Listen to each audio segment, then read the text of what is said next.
네, 반갑습니다. 갓선생 김민혁입니다. 자, 이번 시간에는 지난번 이야기 드렸던 RFHIC에 대해서 좀 이야기를 드려볼까 하는데, 자, 여기 댓글을 남겨주셨어요. 보시면은 18,498원이 최후 저항선인가요? 라는 질문인데, 자, 요 질문을 주신 이유는 요번에 그 전환사채 발행한 그 주식들이 평단이 이제 그 18,498원이라는 거죠.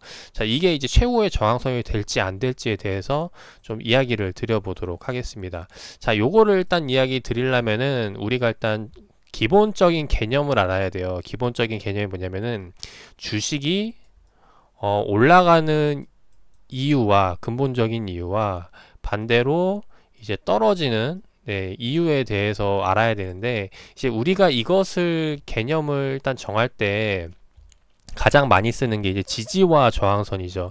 그래서 지지와 저항선을 이제 우리가 찾는 건데, 이 지지와 저항이라는 거는 크게 두 가지 의미로 나눠집니다. 자, 어떤 내용이냐면은 일단 첫 번째가 뭐냐면은 이제 움직이는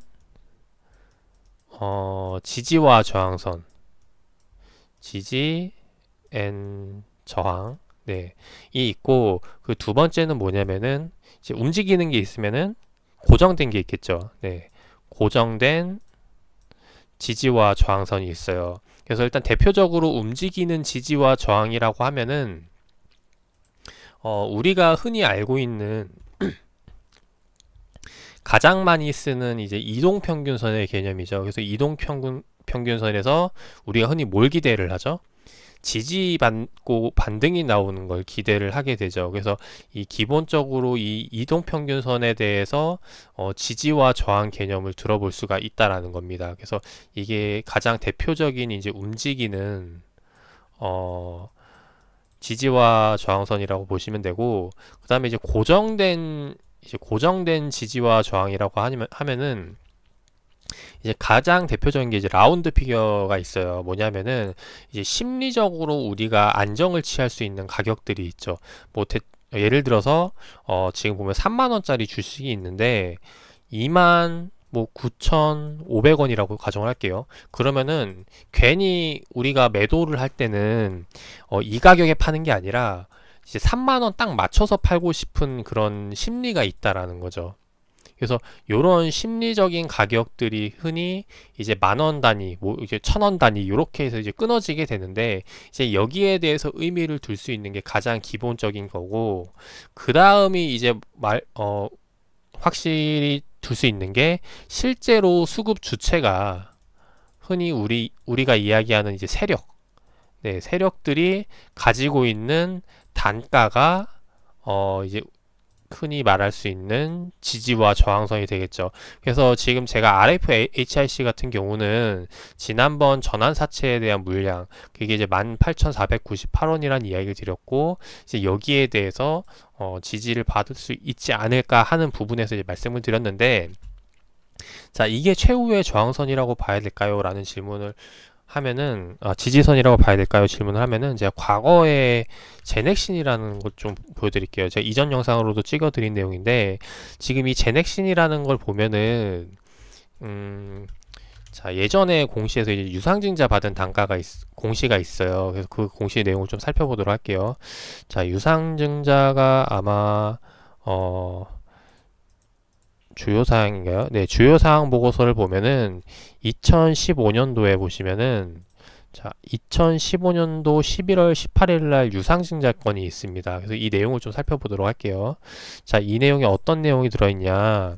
지금 보면은 얘네가 지금 제약바이오 기업이죠. 근데 제약바이오 기업인데 지금 투자 목적으로 얼마가 들어오냐면 200억이 들어와요. 200억이 지금 운영자금 투자 목적으로 들어오는데, 지금 3자 배정, 다른 누가 투자를 하는데 보면 이제 유한양행이죠. 근데 유한양행도 보면은 우리나라 국내 1위 제약업계 중에 대표적인 기업이 유한양행이라는 겁니다. 근데 얘네가 지금 보면은 똑같은 동종업종인 제약바이오 기업에 투자를 한다고 나와 있죠.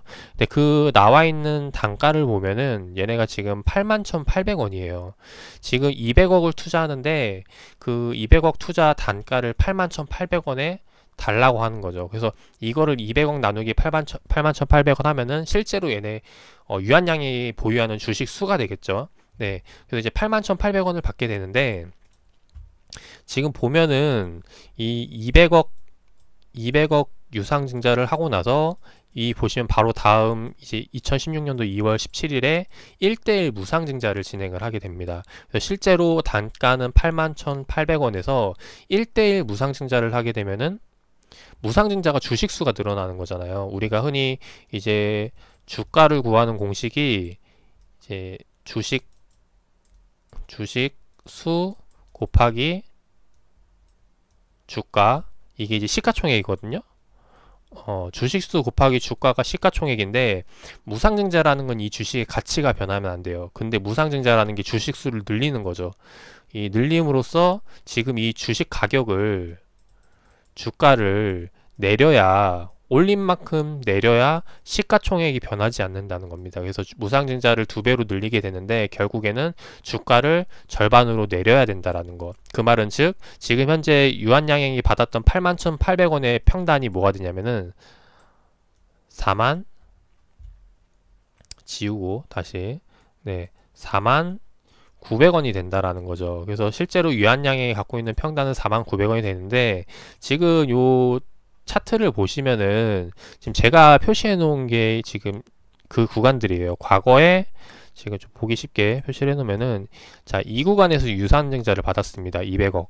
그래서 실제로 여기가 그런 200억 유한양이 갖고 있는 평단보다 더 떨어지는 가격대인데, 여기서 이제 반등이 나오는 모습이죠. 그 다음에 이제 이 구간에서 무상증자를 진행을 하게 되는데, 이제 무상증자를 진행을 하다 보니까 주식 가격이 반토막이 나게 되고, 실제로 유한양이 갖고 있던 81,800원대 가격대는 이제 4,900원으로 떨어지게 된다라는 거죠. 그래서 실제로 지금 여기가 이 단가가 유한양이 갖고 있는 평단이 되는데, 자, 여기에서 좀 더 확대를 해보도록 할게요. 실제로 여기 이 구간을 확대를 해보면은, 잘 보이시나 모르겠어요. 네, 지금 보시면 이 유한양행이 평단보다 더 떨어지는 가격들이 있죠. 여기서 실제로 내가 장중에 매수를 하게 되면은 뭐가 되는 거예요? 유한양행이 갖고 있는 200억의 평단보다 더 싼 가격에 살 수 있는 기회가 된다는 거죠. 다시 한 번 더 넘어와서 지금 보면은 이건 이제 유상증자고, 이제 RFHIC 같은 경우는 이제 전환사채이기 때문에 약간 좀 개념이 다르긴 하지만은 결국에는 이 기업의 주식을 갖고 있다는 의미는 똑같다라는 거예요. 그래서 지금 보면은 물론 목적은 다르지만, 네, 그 친구들이 갖고 있는 게 여기서 이제 전환사채를 발행을 했기 때문에 이게 이제 뭐가 되는 거예요? 고정된 지지와 저항선이 될 수 있다라는 거죠. 그래서 그런 개념으로 받아들이면은 결국에는 얘네가 여기서 주가가 떨어진다고 해도 여기서 이 선을 넘게 되면은 여기서 지난번 받았던 전환사채 가격보다 평단이 떨어지게 되고, 그러면은 손실을 보는 구간에 들어서게 된다는 겁니다. 그래서 즉 그 말은 뭐냐면은 이전에 얘네가 전환사채 받았던 친구들이 흔히 우리가 이야기하는 세력이 될 수가 있다라는 거죠. 그래서 그 자금을 좀 더 시장가로 매수를 해서 이제 평단을 조정을 한다던가 이제 그렇게 할 수가 있기 때문에, 그래서 그런 관점에서 이제 우리가 여기가 지지선으로 볼 수 있지 않을까 하는 부분이고, 이게 댓글에서 주셨던 것처럼 여기가 이제 확실한 뭐라고 했죠? 네, 보면은 최후의 저항선인가요? 라고 했을 때는 그거는 아니라는 거예요. 왜냐면은 이거 전환사채 일부일 뿐이고, 이전에 전환사채 발행했던 거는 제가 여기 표시를 해놨지만은 지난번 전환사채 받았던 건 이 가격대거든요. 그래서 그것을 생각을 해본다면은 여기 상당히 많이 올라와 있는 부분이라는 거죠. 그래서 실제로 여기서 전환사채 발행했던 것과 이거와 계산을 해보면은 아마 평단은 이 중간쯤에 와 있을 것으로 예상이 되는데, 근데 이런 부분들까지 생각을 해서 우리는 이제 심리적으로 대응을 잡아갈 수 있다라는 겁니다. 그래서 이게 실제로 지지와 저항이 된다는 개념은 정확히 세력이 붙느냐 아니면 심리적으로 내가 여기 지지선을 잡을 것이냐, 이런 것들이 굉장히 시장 종목들에게서 많이 나오게 된다라는 거예요. 마지막으로 예시 하나만 더 들어드리면은 뉴프라이드 같은 경우가 이제 그 대마초 관련주로 해서 올랐던 종목이죠. 지금 보면은 얘네가 시간 관계상 빨리 설명을 하도록 할게요.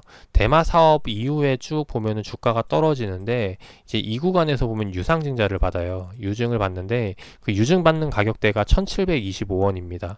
실제로 갖고 있는 가격대는 2000원대 위에 있는데 유상증자를 1725원에 한다니까 뭐가 되는 거예요? 그 가격 리스크, 그러니까 그 폭을 낮추기 위해서 얘네가 이제 떨구는 모습이죠. 그래서 실제로 떨어지게 되는데 여기서 1725원으로 더 떨어지지 않는 이유는 뭐냐면은 유상증자를 받게 되면 이 가격에 받게 되기 때문에 실제로 여기보다 더 떨어뜨리지는 못한다는 거죠. 만약에 여기보다 더 떨어지면 뭐가 되는 거예요? 실제로 유상증자는 할 필요가 없는 거죠. 왜냐면 시장가로 사는 게 더 싸니까. 지금 보면 1695원이잖아요. 그러면 실제로 이 유상증자를 받을 필요가 없다라는 거죠. 그래서 이제 계속해서 이 가격대는 지키려고 하는데 만약에 여기가 깨지게 되면은 실제로 유상증자를 받게 된다면은 이 가격보다 더 싸게 되는 거죠.